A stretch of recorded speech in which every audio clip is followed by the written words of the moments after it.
আয়োজন করেছে বিএনপি, জামাত, বিএনপি সহ, বিএনপি তো প্রধান একটি দল, রাজনৈতিক দল, এছাড়া অন্যান্য বিভিন্ন যারা সর্বোচ্চ 3 থেকে 7% ভোট পেয়েছে, জামাত ইসলামী, সেই রকম একটা দলকে প্রধান বিরোধী দল হিসেবে তারা জোর করে এখানে যুক্ত করেছে এবং তার রেজাল্ট আমরা দেখলাম তো যে কি দাঁড়ালো। জোর করে নাকি ভোট পেয়ে? কোনটা? কিভাবে ভোট পাবে? আপনার 7% ভোট আপনি 36% গেল কি করে? আপনি তো বিকল্প রাখছেন না মানুষের হাতে।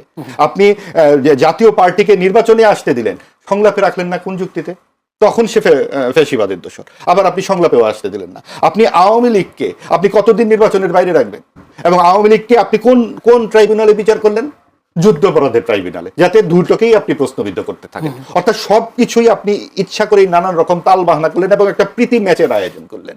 সেই প্রীতি ম্যাচে একটা সরকার এবং বিরোধী দল আপনারা তৈরি করে গেলেন এবং সেইখানে বিএনপি ঠিক নির্বাচনের আগে মুক্তিযুদ্ধের পক্ষে তাদের সুস্পষ্ট অবস্থান জানালো এবং বাংলাদেশের মানুষ উদার মধ্যপন্থী দল হিসেবে বিএনপিকে 2 হাত ভরে ভোট দিল, এতে তো কোনো সন্দেহ নাই। কিন্তু বিএনপি যখন সংসদে এলো, তারা কিন্তু এই যুক্তিসঙ্গত প্রশ্নগুলো তুলেছে যে আমরা যখন সার্বভৌম সংসদ, তখন আমরা 2/3 জয়ের পর আমাদেরকে হাত পা বেঁধে দেওয়া হবে, কয়েকজন অনির্বাচিত ব্যক্তি আমাদেরকে একটা প্রথা, এরকম একটা বই, লাল রঙের একটা বই ধরিয়ে দিয়ে বলবেন এটা জুলাই সনদ, এটা পাশ করুন। আপনারা কারা? এই যে 33টি রাজনৈতিক দল জাতীয় ঐক্যমত হয় কি করে? আপনারা কারা? দেশে 54টি নিবন্ধিত রাজনৈতিক দল, আপনারা নিজেরাই নিজেদেরকে জাতীয় ঐক্যের প্রতীক হিসেবে সাব্যস্ত করবেন এবং বলবেন এই করতে হবে। আপনারা যা বলবেন সেইভাবে দেশে ফ্যাসিবাদ দূর হবে। ফ্যাসিবাদ দূর হবে যেখানে নৈতিকতার বলে কোনো জায়গা নেই। এই জুলাই সনদে কি নৈতিকতার কোনো জায়গা আপনি খুঁজে পাচ্ছেন? যেই অনৈতিক আগ্রাসনের বিরুদ্ধে মুক্তিযুদ্ধ সংগঠিত হয়, তার 30 শব্দে তার ভূমিকা লেখা, একদম ব্রিটিশ আমল থেকে শুরু করে মুক্তিযুদ্ধের প্রসঙ্গ আছে জুলাই সনদে, একটু পরে দেখবেন। সেখানে বলা হচ্ছে হানাদার বাহিনীর আক্রমণে মুক্তিযুদ্ধ সংগঠিত হয়, বাংলাদেশ স্বাধীন হয়, এই শেষ। আর তারপরে আছে এই 24-এর গণ অভ্যুত্থান নিয়ে প্রায় 500 শব্দের বিবরণ। অর্থাৎ বাংলাদেশের প্রেক্ষাপটে 24-এর গণ অভ্যুত্থানই সবচেয়ে বড় আন্দোলন এবং সেই কারণেই আপনার এখানে গণভবনে ওইটার জাদুঘর হতে হবে, আপনার জুলাই সনদ হতে হবে এবং সবকিছু 24 থেকে শুরু হবে। তার আগের ইতিহাস ভুলে যেতে হবে। কারণ কি, আমরা একটা দ্বিদলীয় রাজনীতির দিকে যাব, যেটাকে আমরা ডানপন্থার বিকাশে বলতে চাচ্ছি। Afghanistan, Pakistan, Yemen, Libya, Iraq, Syria, এর ধারাবাহিকতায় আমরা যেন চলতে পারি, এইটাই আমাদের যুক্তরাষ্ট্র ফেরত সংবিধান বিশেষজ্ঞরা আমাদের উপরে চাপিয়ে গেছেন। সিভিল সোসাইটির লোকজনও সেখানে যুক্ত হয়েছেন। আপনি দেখুন 2 মাস বয়স সরকার হয়নি, এই বিএনপি সরকারের বিরুদ্ধে সিভিল সোসাইটির লোকজন বলতে শুরু করেছেন যে বিএনপি এখন এবার তাদের পাল্লা। আপনি বিএনপির বিরুদ্ধে আপনি 1.5 মাসেই কথা বলতে পারছেন, আপনি অন্তর্বর্তীকালীন সরকারের বিষয়গুলো নিয়ে কেন সিভিল সোসাইটির লোক কথা বলছেন না? বলেছিলেন না? আর আমরা তো বলেছি, শুধুমাত্র সাংবাদিকরা তো আর সিভিল সোসাইটির লোক না। এই যে টিআইবি, এই যে আপনার সিপিডি, যারা যে কদিন পর পর এত গ্রাফ দেয়, সে মব সন্ত্রাসের গ্রাফ কোথায়? কারা এই মব সন্ত্রাসে জড়িত ছিল? আমরা তো কোনো গ্রাফ দেখতে পাচ্ছি না। এমনকি ধানমন্ডির 32 নম্বরকে যে এভাবে ভাঙা হলো, আপনি কোন সিভিল সোসাইটি সংগঠনের পক্ষ থেকে আপনারা দেখেছেন যে ইতিহাস ঐতিহ্যের বিরুদ্ধে এভাবে দাঁড়ানোটা ঠিক না? অর্থাৎ নৈতিকতা যে একটি জায়গা, সেটা কোথায় রাজনীতিতে? ডক্টর শিবির আহমেদ, যদি একটু অভিযোগ, বাংলাদেশের ইতিহাস ঐতিহ্য, ইভেন বাংলাদেশের 1000 বছরের ইতিহাস সেই মানুষের চর্চার মধ্যে থাকবে, আছে। কোনো ইতিহাস কাউকে ভুলিয়ে দেয়া বা ইতিহাস হঠাৎ করে তো একটা যাত্রা থেকে শুরু করা, এটা তো স্কোপে নাই। কিন্তু 24 যেহেতু সাম্প্রতিক সময়ের গুরুত্বপূর্ণ ঘটনা এবং 24-এর মূল এসেন্সটা হচ্ছে যে ফেসিবাদের বিরুদ্ধে লড়াই, সেই ফেসিবাদী ব্যবস্থা যেন ফিরে না আসতে পারে, এই জন্য বিদ্যমান রাজনৈতিক দলগুলোর সাথে অন্তর্বর্তীকালীন সরকার আলাপ আলোচনা করেছে। সেটা ঐক্যমত্য কমিশনে যতগুলো সক্রিয় রাজনৈতিক দল ছিল, নিবন্ধিত রাজনৈতিক দল ছিল, সবাই অংশগ্রহণ করেছে। জাতীয় পার্টিকে নির্বাচনে অংশগ্রহণ করতে দিয়েছে, যদিও অনেক পক্ষ থেকে প্রতিবাদ ছিল। জাতীয় পার্টিকে নির্বাচনে অংশগ্রহণ করতে দিয়েছে এবং জনগণ প্রত্যাখ্যান করেছে। জাতীয় পার্টি ইভেন তাদের যে সবচেয়ে বড় স্টেট ভালো এরিয়া ছিল যেখান থেকে তারা জিততো সবসময় উত্তরবঙ্গে, সেখানেও তারা সর্বোচ্চ কোনো আসনে 40-50 হাজার ভোট পেয়েছে এবং কোনো আসনে জিততে পারে না। জনগণ আসলে ফেসিবাদ এবং ফেসিবাদের দোষরদেরকে বর্জন করেছে খুব স্বাভাবিকভাবেই। আওয়ামী লীগকে নির্বাচন করতে দেয় না। আওয়ামী লীগ যে গণহত্যা করেছে, হাজার হাজার মানুষকে মেরেছে, চোখের সামনে মানুষের সামনে দগদগ ক্ষত আছে, আমাদের শিশুদেরকে, বাচ্চাদেরকে নির্মমভাবে হত্যা করেছে শেখ হাসিনার নেতৃত্বে। তো আওয়ামী লীগকে, এরকম একটা সন্ত্রাসী দলকে রাজনীতিতে অংশগ্রহণ করতে দেয়, যারা নিজেরাই গণতান্ত্রিক রাজনীতিতে বিশ্বাস করে না, তারা বিশ্বাস করে বাকশালে, তারা বিশ্বাস করে জোর করে রাতে ভোট করে ক্ষমতা দখল করে থাকা, এরকম একটা অগণতান্ত্রিক সন্ত্রাসী গোষ্ঠীকে আমি তো রাজনৈতিক দল বলতে চাই না। তো তারা রাজনৈতিক দলই না, তাদেরকে আপনি রাজনীতিতে অংশগ্রহণ করতে দিবেন কিভাবে, সেটা পরের প্রশ্ন।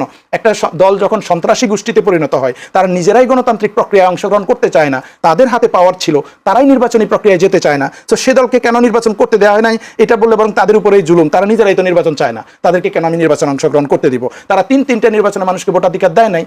তো তারা ডিজার্ভ করে অ্যাটলিস্ট 3টা নির্বাচন, তারা নির্বাচনের বাইরে থাকবে, তারপর দেখা যাবে জনগণ তাদের ব্যাপারে সিদ্ধান্ত নেবে। যাই হোক, তো আমি যেটা বলছিলাম যে দেখেন, সরকার ক্ষমতা গ্রহণের পরে আমাদের প্রত্যাশা ছিল সরকার জনগণের রায়ের প্রতি সম্মান জানিয়ে, শ্রদ্ধা জানিয়ে তারা জনগণের রায়কে ভ্যালু করবে, গণভোটের রায়কে বাস্তবায়ন করবে। তারা যেটা আহ্বান করছে, আমি যেটা বলছিলাম যে তারা যে কথা বলছে যে গণভোট লাগবে না, তারা সংসদেই সংশোধন করতে পারবে। আমি বলছিলাম যে পঞ্চদশ সংশোধনীতে যে 7 খ অনুচ্ছেদ সংযুক্ত করা হয়েছে, সেখানে প্রস্তাবনা প্রথম ভাগ, দ্বিতীয় ভাগ, তৃতীয় ভাগ এবং অনুচ্ছেদ 150 যেখানে শেখ মুজিবকে স্বাধীনতার ঘোষক বলা হয়েছে, এই অনুচ্ছেদগুলো, এই ভাগগুলো তারা পরিবর্তন করতে পারবে না, হাত দিতে পারবে না। ইভেন এখন যে তারা বলছে সংবিধানের বাইরে আমরা এক কদমও যাব না, এই যে এখন সংবিধান অনুযায়ী শেখ মুজিবুর রহমান জাতির পিতা, তার ছবি টানানোর কথা, সেটা তারা করছে না। এখনকার সংবিধান অনুযায়ী শেখ মুজিবুর রহমান স্বাধীনতার ঘোষক, কিন্তু সংসদে রাষ্ট্রপতিকে দিয়ে তারা বলালো যে জিয়াউর রহমান স্বাধীনতার ঘোষক, তাহলে তো তারা সংবিধান ভায়োলেট করছে। তার মানে তারা সংবিধান মানতে পারছে না। এই সংবিধান মানা তাদের পক্ষে পসিবল না। এটা খালেদা জিয়া সহ বিএনপির নেতৃবৃন্দ, ইভেন আন্দালিব রহমান পার্থ, নুরুল হক নূর, এভরিওয়ান কথা বলেছে যে এই সংবিধান ফেসিবাদের সংবিধান, আওয়ামী লীগের ইশতেহার, এটা ছুঁড়ে ফেলে দেবে, সংস্কার করতে হবে।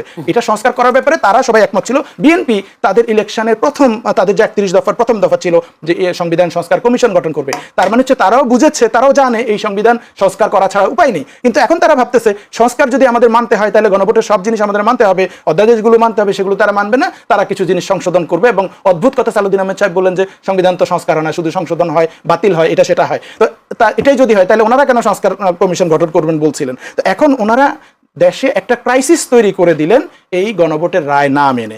যদি ওনারা গণভোটের রায় মানতেন, তাহলে এই ক্রাইসিস তৈরি হতো না।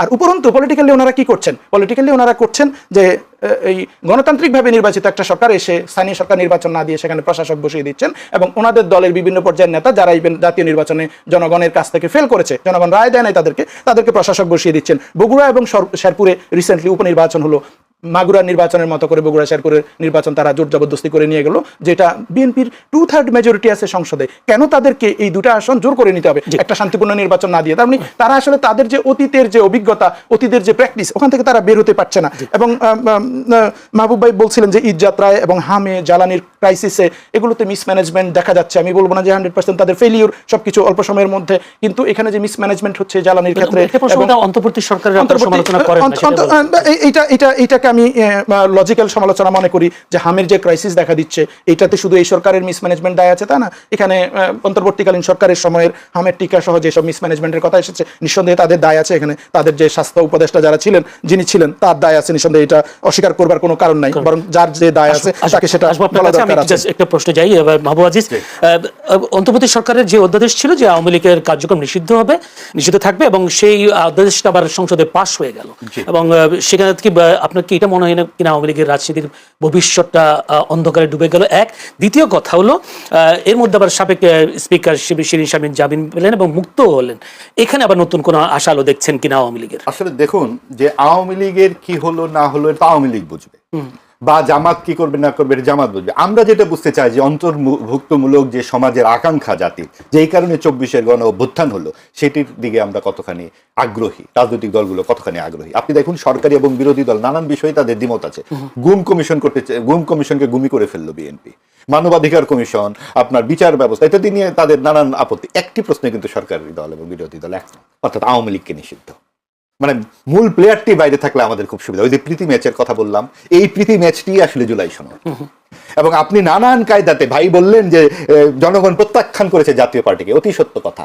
তাই প্রত্যাখ্যানের সুযোগটি জনগণকে আপনি কেন দিলেন না আওয়ামী লীগের ব্যাপারে?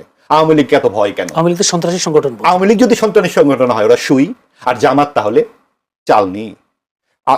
আওয়ামী লীগ 2000 মানুষের হত্যার দায়ে অভিযুক্ত, জামাত 30 লক্ষ মানুষের হত্যার দায়ে সেখানে সংশ্লিষ্টতার অভিযুক্ত। সেই জামাত প্রধান বিরোধী দল হয়েছে, ওটা মানুষই বানিয়েছে, তাই তো? তাহলে আওয়ামী লীগকেও কেন আপনি সুযোগ দেবেন না? এবং এইটা একই যাত্রায় 2 পৃথক ফল হতে পারে না। আপনি জামাতের ব্যাপারে সহি হয়ে যাবেন, জামাতকে নিয়ে আপনারা নানান রকম স্বপ্ন দেখতে শুরু করবেন, আর আওয়ামী লীগকে আপনারা মিলে যুক্তরাষ্ট্র ফেরত কয়েকজন মিলে ঠিক করবেন আওয়ামী লীগ সন্ত্রাসী দল। কারণ আওয়ামী লীগ ইতিহাস, ঐতিহ্য, পরম্পরায় বাংলাদেশের মুক্তিযুদ্ধের প্রধান নেতৃত্বকারী দল, এবং এইটা